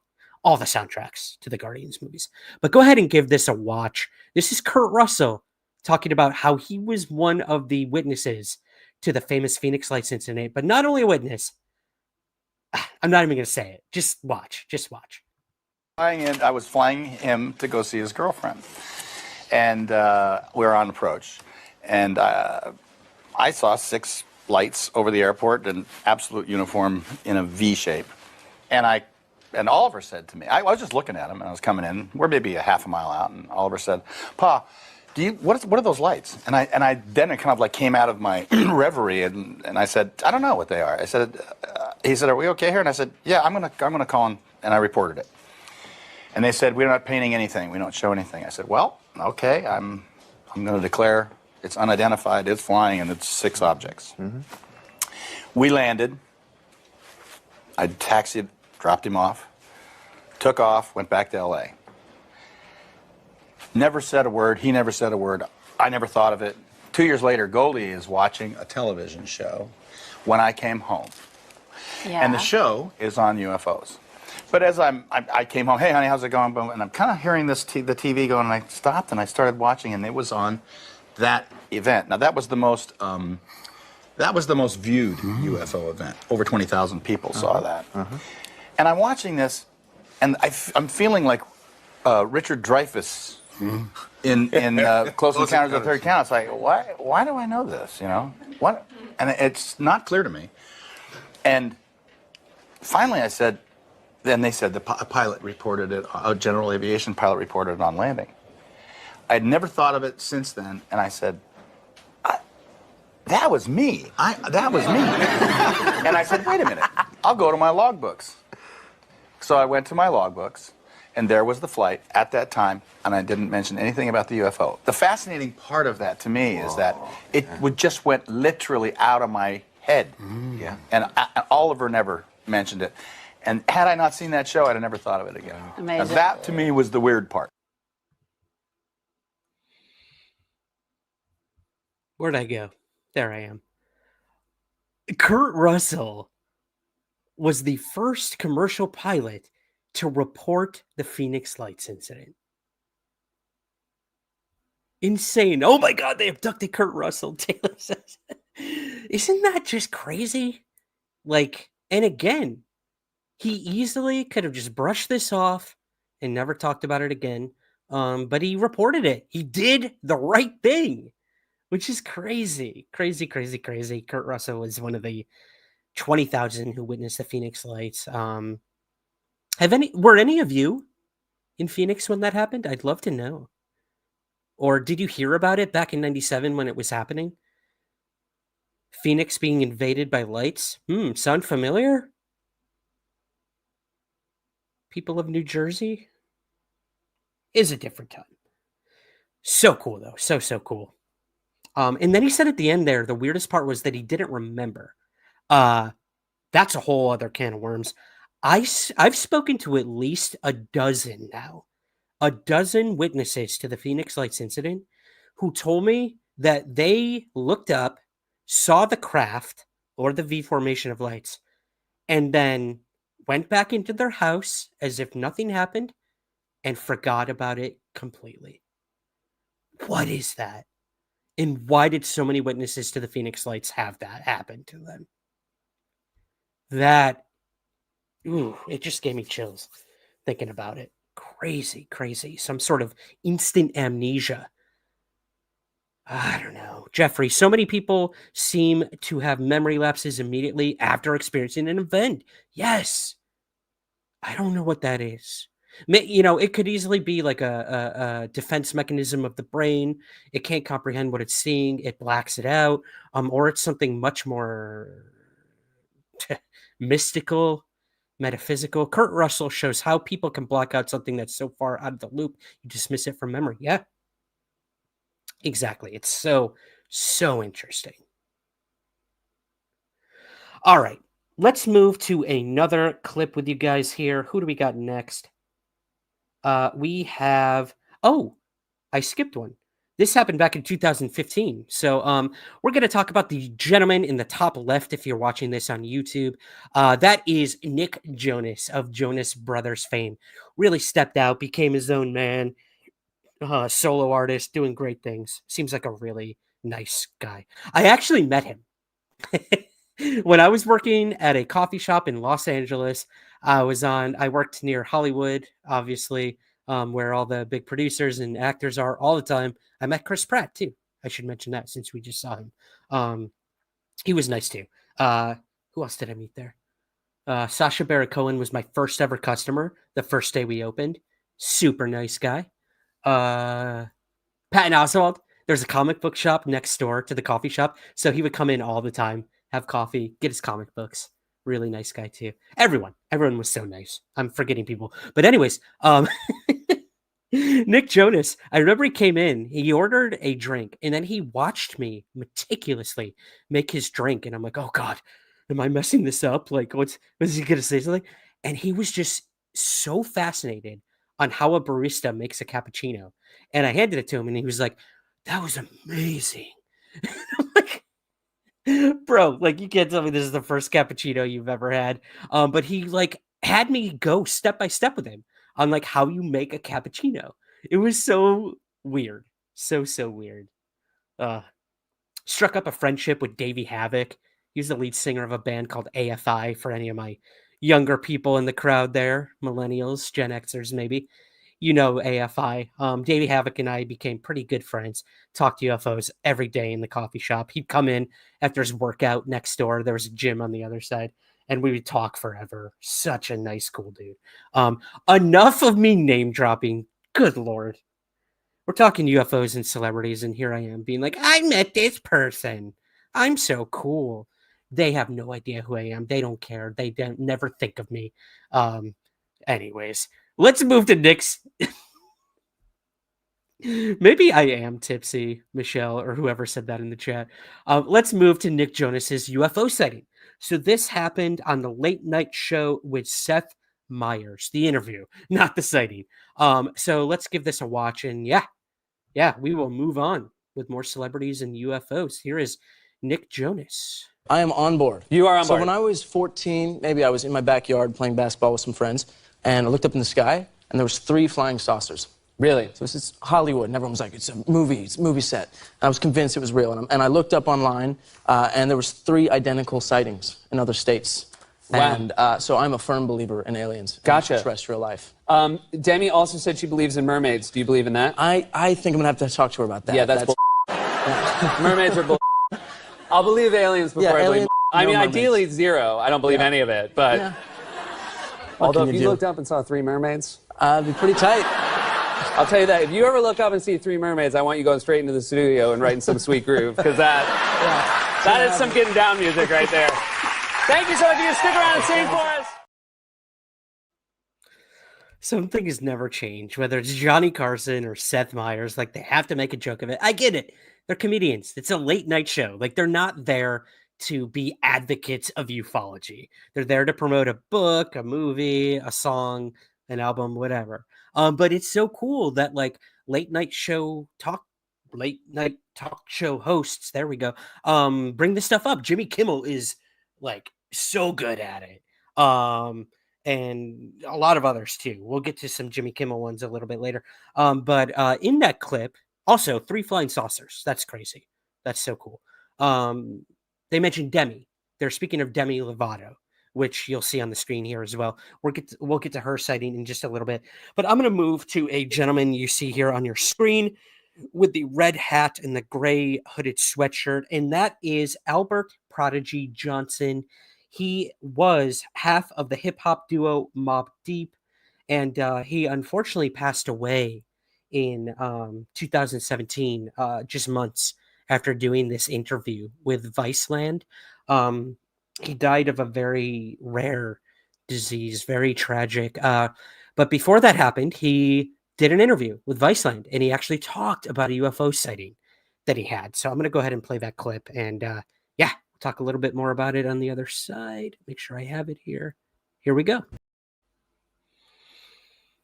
Wow. Prodigy was a CE5 prodigy, apparently. That's so interesting. The parapsychological, or I guess that's what you would call it, or metaphysical calling in of a UFO is something I've never done. I've never tried. I think it's fear, to be honest, that stops me. And just a lack of knowing what it entails, knowing what could happen, and all of that. But so interesting that he asked to see a UFO, and a UFO came over his house. Crazy stuff. Rest in peace to Prodigy. Gosh, we've lost quite a few of these people, actually.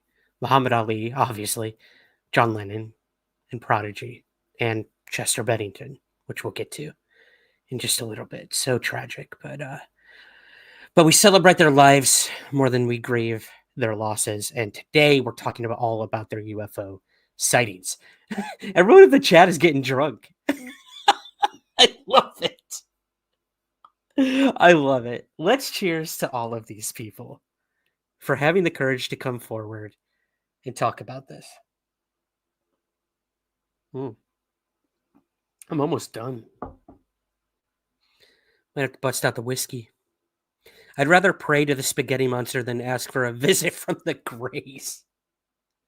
Agreed, Dalen. Douglas Sprague says, everybody at the bar getting tipsy, shaboozy.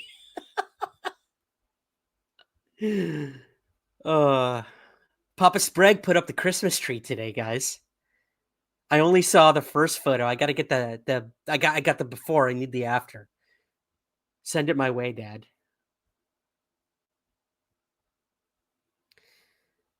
Metal Hendrix. This is a nice Superstar Witness Accounts episodes, right? Yeah, maybe I should put it out as like a Witness Accounts Celebrity Edition. Yeah, Ryan totally interviewed Nick Jonas, Kurt Russell, Muhammad Ali, Post Malone, Kesha, Demi Lovato, Prodigy, Chester Bennington, Shaquille O'Neal, and John Lennon. Totally. All right, let's move to our next individual, and that's Kesha. Again, a female musician I'm not too familiar with, but she's been pretty vocal about a UFO sighting she had.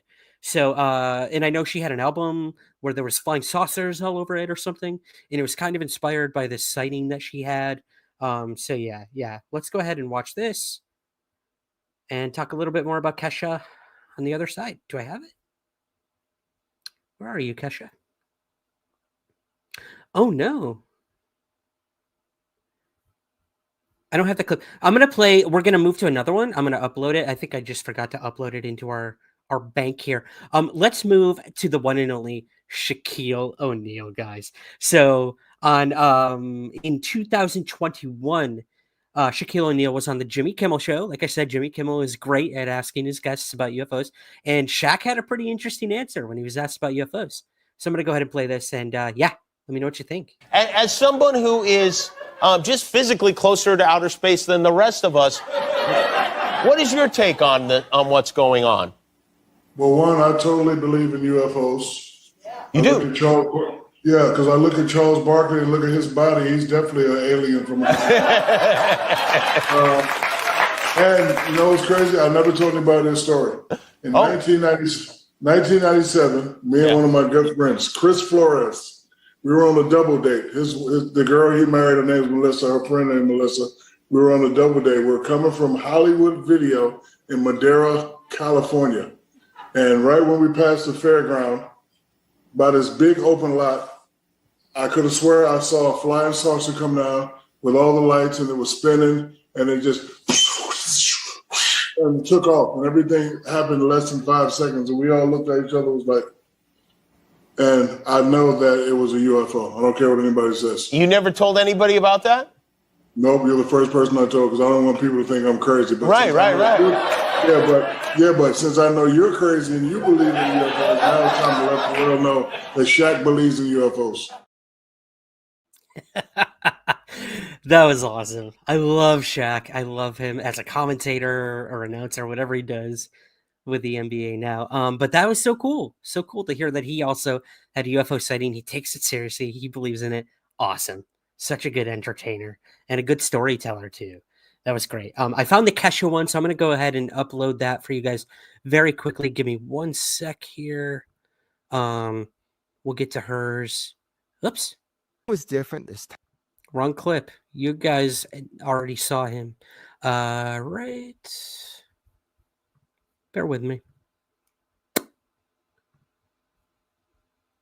Kesha, not Corbell.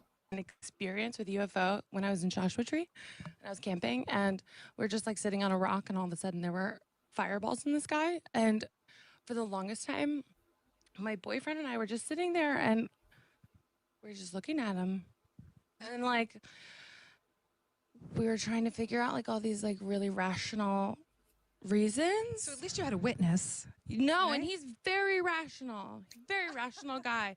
And I was like, am I just like, are you seeing this? And he was like, yeah, I'm seeing it. And I was like, because like I could definitely just, I don't know. Am I just making, is this? Right. Yeah, mind blown. Am I just, and he was like, no, they're like fireballs in the sky. And so we were like looking up online if there was some sort of art festival where there were fake UFOs, or like a mountain or something that had fires on them that could look. We did everything that we could think of that could be like a rational explanation for these like fireballs in the sky. And then they like went away, and then we kind of forgot about them. And then like a couple hours later, they came back, and I was like, there those aliens are. Those damn aliens, but in a different formation. So, and they were like moving around, and I was like, those aren't fires, because fires don't just move around. And they were different formations, and I was like, okay. And I've always kind of like been a believer, and my mom always talks about aliens, and we have this guy live in our basement named Carl who always talks about aliens and blah, blah, blah. So I like always loved aliens. And then like when I saw it, I was like, okay, well now I like really, really believe. Did you tell Carl about it? We don't know where Carl is. We're actually talking about this. We were like, where's Carl? We don't know. He probably is on one of those ships. Well, what if alien life is really just like 23-year-old girls that are like, oh my God, there's a new Kesha. Let's go. And then they're like, in a different dimension? Oh. Yeah, I think that's what's happening. Or it could be us in the future, or in a different dimension. I'm open to all sorts of ideas. I'm open as well. But I saw fireballs. That's all I know. I think the story's not over. I think you're going to get another appearance. No, we need Carl from the basement. I know. For clarity. Find That's Carl. what we need. We need to find Carl from the basement. That's weird. Why was some person named Carl living in their basement? I don't know, but so cool, so cool. Kesha, not familiar with her at all. Pat Gallagher loves her. That's awesome. I know my sister listens to her. I'm sure she's great. And I like her even more now since she had a UFO sighting and is willing to talk about it. Awesome, awesome. Everyone needs a Carl, Nancy says. Oh, also update. Doug Sprague in the chat wanted to wish everyone a very Merry Christmas, and I got the finished product photo of the Christmas tree, so I'm going to go ahead and put that up here for you guys. The Christmas tree that he and my incredibly awesome, beautiful sister Christy Sprague put up. Where is it? There it is. Great job, guys. Round of applause by Suzanne. Oh, it looks gorgeous. So awesome. Such an awesome tradition of putting the tree up. Miss it so much. Wish I could be there with the family to do it. But I always get to put up a few ornaments when I come home, which is a tradition we've had for a very long time since I've moved away. So, yeah, looks awesome. Great, great work, Doug Sprague, Christy Sprague. And I'll see you guys in just a few weeks for sure. She's a beaut, Clark. Thanks, biologist. Yeah, they did a great job. Thank you so much, biologist. Good to see you here, my friend. All right. Let's move, guys. We're getting there. We're getting there. The countdown is on. I'm going to move back a little bit in time. We're going to move back to Chester Bennington, the former lead singer of Linkin Park. And in 2017, he was interviewed by a good friend of mine, actually. And that was Jojo Wright.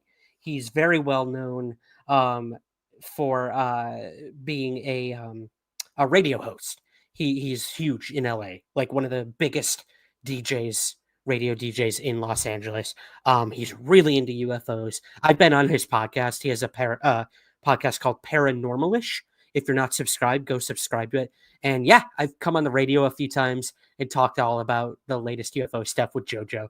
Awesome guy. Support everything he's doing. And he had the opportunity to interview Chester. I think they were actually good friends. Like, Chester would show up all the time just to come and chat with Jojo. And he did ask him about UFOs, ghosts, UFOs, asked him about all of it. And here's what Chester had to say when asked. Wow. There you go, guys. Chester Bennington's UFO sighting in Arizona, of all places. Crazy. So good to see him so alive and energetic.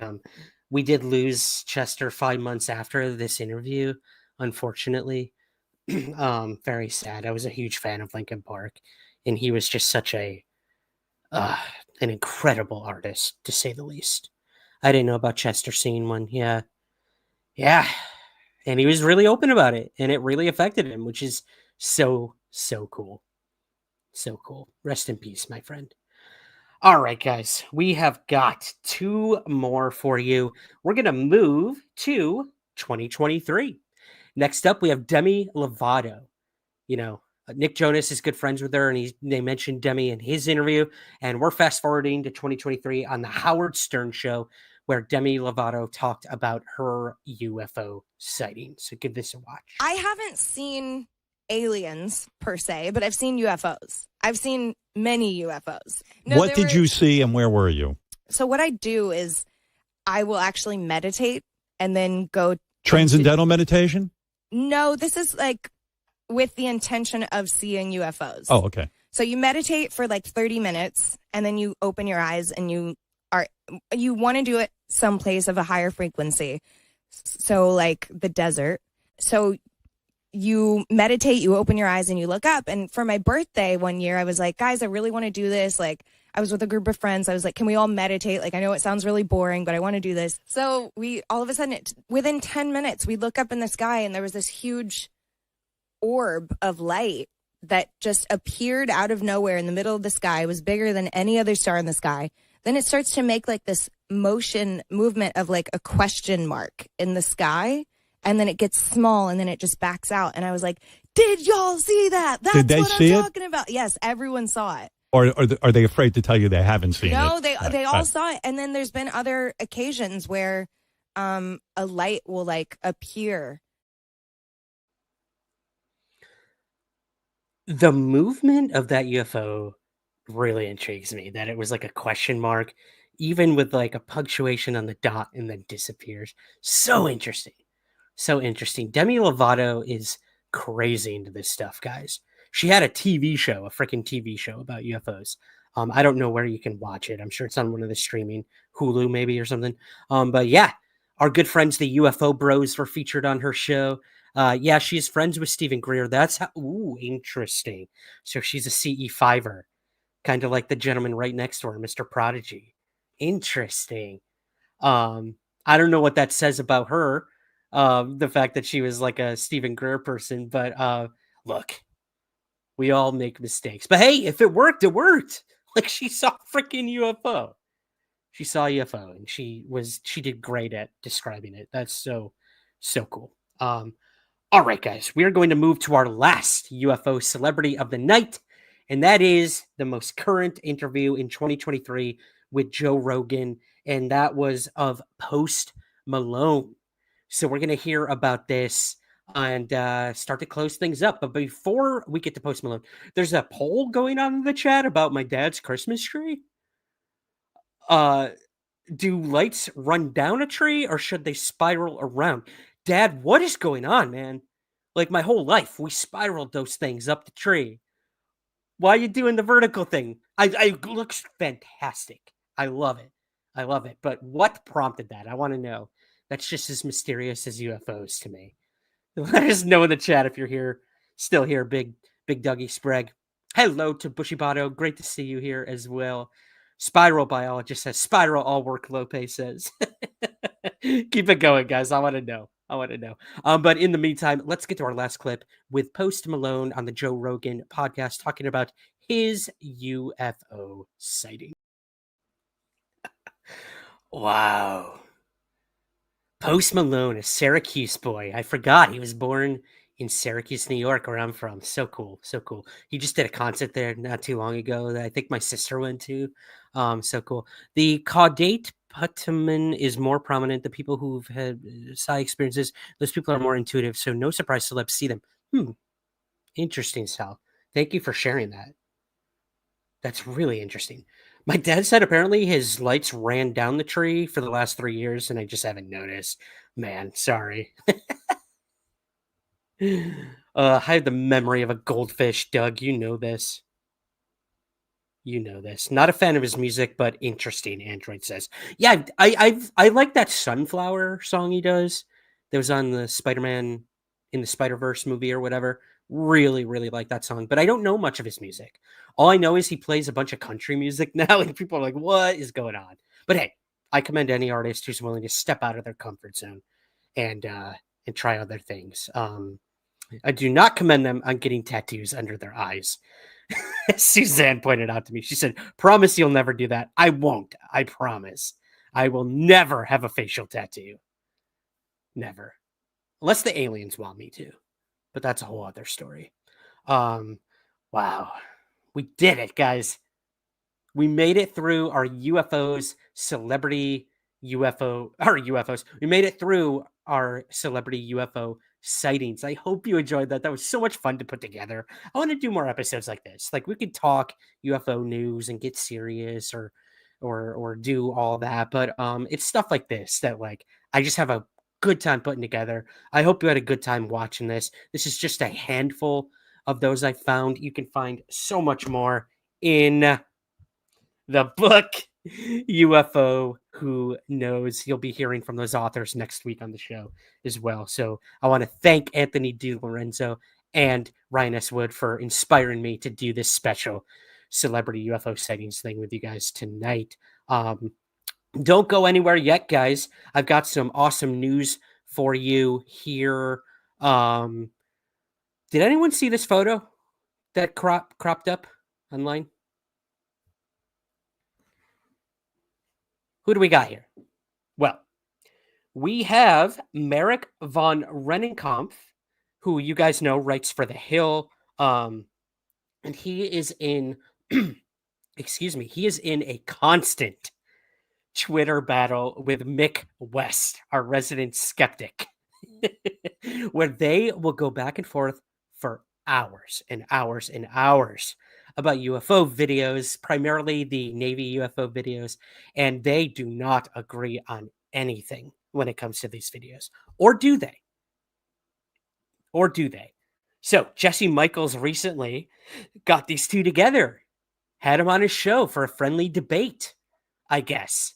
We don't know yet. The episode hasn't come out, but Jesse did drop this photo online probably like, God, an hour before we went live here, and said, look for this episode coming soon. And it's so damn good to see these two laughing and in the same room together.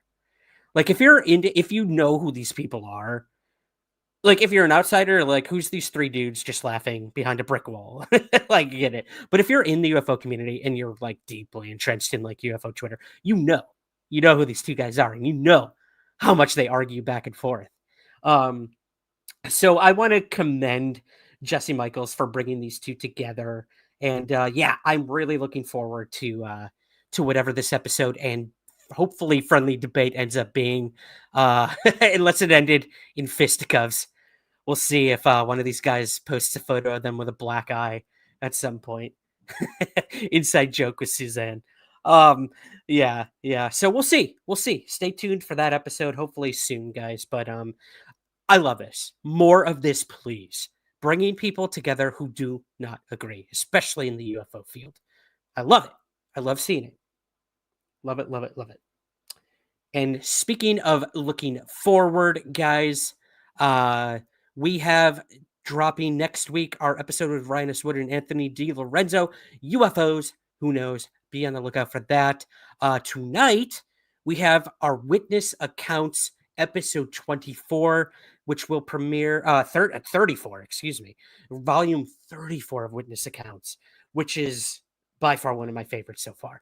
We've got an egg-shaped craft in Australia. We've got an obelisk-shaped craft that appeared to a guy and his daughters. We have a couple other cases in there. Oh, we have one that has a near miss with a commercial flight, a flying saucer with a near miss, and we have one of the witnesses who saw the craft while he was on the flight. Crazy. You're going to love that. And last but not least, we have our very own moderator, Suzanne, who will be recounting her UFO story for you guys as well in Witness Accounts volume 34, which will be dropping on the main feed in just a couple hours. So be on the lookout for that. Again, I had a blast making it. These stories are profound. They affect people dramatically, as I'm sure they did, Suzanne, and you will hear all about that in the episode. So be on the lookout for that tonight. But this Tuesday, I want you guys to set a notification right now. You might have seen it already in the upcoming live streams on here. Set a notification, mark it in your calendar. Tuesday at 4 p.m. Eastern Standard Time, we are going to be doing a year in review of UFOs. It's going to be amazing. It's going to be a live stream. So I'm going out on a limb here. I hope nothing happens between Tuesday and the end of the year, some huge UFO revelation, because we will be doing the live stream version and that it will premiere on the podcast later this month. But I have some awesome news about that live stream this Tuesday, and that is our special co-hosts for this episode. You guys might know them. They are Patrick Scott Armstrong and Christina Gomez. You know Patrick from Vetted. You know Christina from her awesome YouTube channel and her Strange Paradigms work, her Strange and Unexplained podcast. Mysteries or the History, she does it all. And I'm just so incredibly excited and honored to have both of these awesome UFO people coming on the show to talk all about what has happened this past year, UFOs 2024. So much has happened. We're going to cover all of it. The good, the bad, the ugly, the cosmic, you name it. We're going to break it all down with you guys. Suzanne will be joining us as well. She's already sent me 3, I believe, documents of stuff, as she does. Oh, don't know what I would do without her. So yeah, she will be our fourth. We're going to have such a good time. We're going to be taking live comments and questions from you guys as well about the year in UFOs 2024, a year in review. So join us on Tuesday, starting at 4 p.m. Eastern Standard, 9 p.m. UK time. It's going to be such a blast. I cannot wait to have these guys on the show. That's going to do it, guys. Let me go to the super chat the start stuff one more time. And before we get out of here, again, I want to thank James Craig for the super chat. I want to thank Ty Mothman. Good Lord. I'm so sorry, my man. Ty Mothman. Thank you so much for the super sticker. And Let's Talk Tech. Thank you very, very much. Thank you to Richard Barron. Thank you to Metal Hendrix as well. Thank you, guys. Truly do appreciate you guys donating to our new microphone fund. There's still some time right now, guys, if you want to squeeze in any super chats or super stickers. PayPal, buy me a coffee. It's all there. Links are in the show notes. Appreciate every single one of you who have donated in any way, whether it's Patreon, the other things I just mentioned. Thank you. Thank you, thank you, thank you, thank you, thank you. From the bottom of me heart. Metal Hendrix says, the year of new season of Resident Alien. I love that show, Metal Hendrix. If you guys don't know Resident Alien, it's on the Sci-Fi Channel. Awesome, awesome show. What's the main guy's name in it? It's escaping me right now. Oh, God, that's really going to bother me. But he's incredible. He's incredible in that show. So check it out. Nancy said, not sure if you covered this, but there's an obscure case where Hendrix supposedly saw something. Oh, Jimi Hendrix. Yes, that is in this book as well. So you can learn about it in here. There was no video of him talking about it, so that's just why I didn't include it tonight. But yes, Jimi Hendrix did have a UFO sighting. All right. A lot of love you guys are sending our way for a great show. Thank you. This is so much fun. I had so much fun tonight with you guys. So thank you. Thank you, thank you, thank you. All right, Alan Tudyk, thank you. Thank you so much, Pander Sarah. Truly appreciate that. He's a hell of an actor. Love that guy. I loved him ever since his days with what was it? Firefly? Was he on Firefly? I think he was on Firefly. He was also in The Poll. Thank you, Suzanne. Thank you, thank you. I'm gonna go to The Poll over on YouTube. I always forget that. I'm sorry. Take my Patreon money, Dalen says. I will. Gladly. Let's go to The Poll, guys. I'm gonna refresh it here. Get this up on the screen for you. We did a poll over on the old YouTubes. Ew. Don't want to see that. Let's just move that away. There we go. There's a better face with tattoos on it. Let's go to this poll here for you guys. Is 2025 going to outdo 2024 when it comes to UFOs? So, out of 126 votes, 62% of you said yes, 7% said no, 11% said don't know, 20% said bring them aliens. Wow. A whopping 62% of you believe that 2025 is going to outdo 2024 when it comes to UFOs. Very interesting. I love that. You guys can also see here what I'm going to be watching after this, the MST3K Forever-a-thon. If you guys don't watch MST3K, do it. They live stream 24/7 now. I watch it every night when I go to sleep. It's like my lullaby at this point. But yeah, that's cool. That's cool that a lot of you are looking forward to 2025 when it comes to this topic. So am I.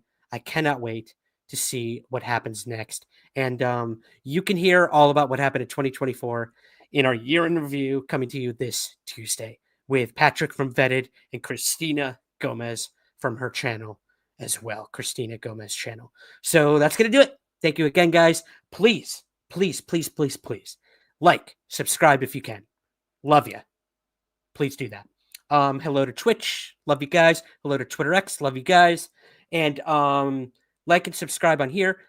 Podcast version. This goes out every Wednesday on podcast. If you're listening to this, rate and review the show on Apple Podcasts, please. It makes a huge difference on the largest platform in the world for podcasts. and help us get up there. We reached top 40 like last week or something like that. It was amazing. And I have you guys to thank for that. But let's keep climbing the charts. When you get up in the charts with ratings and reviews, that's when Apple will literally feature you like on their homepage and stuff. And that can just open doors for Somewhere in the Skies that I can't even describe it. So yeah, if you can, I don't even care if you don't listen to it on Apple. Go make an account or whatever you got to do and give us a rating and review over there if you can. You can rate us on Spotify too. They're another huge platform. Obviously, a lot of you are listening to this right now on there. You can rate on there too. That helps tremendously too. Anywhere you can rate and review, that would help tremendously. All right, enough begging. Back to thank yous. Thank you to all of our Patreon subscribers, YouTube members, PayPal, Buy Me a Coffee, Super Chats, Super Stickers. Thank you to all of you so much. I want to give a special shout out to our podcast network, LIONSGATE, for always being in my corner. And yeah, we got some exciting stuff happening with LIONSGATE in the near future. So stay tuned for that.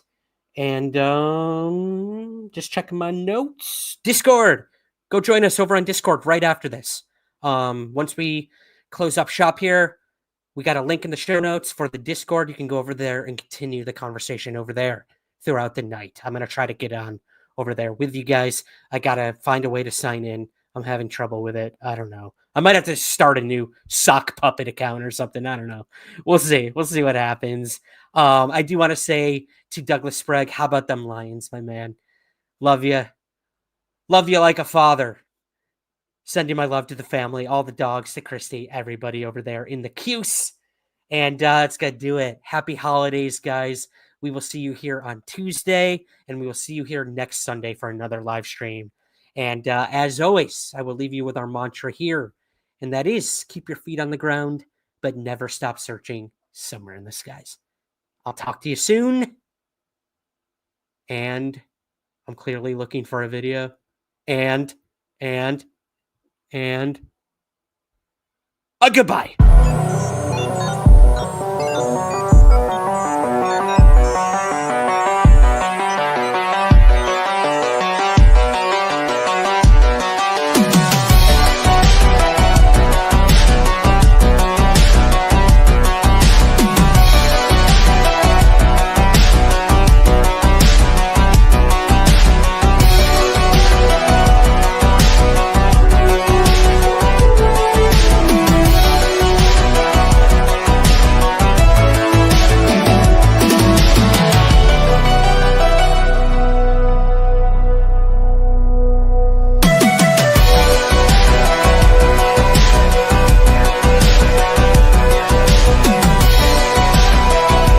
There's nothing to hide. There's nothing to hide at all.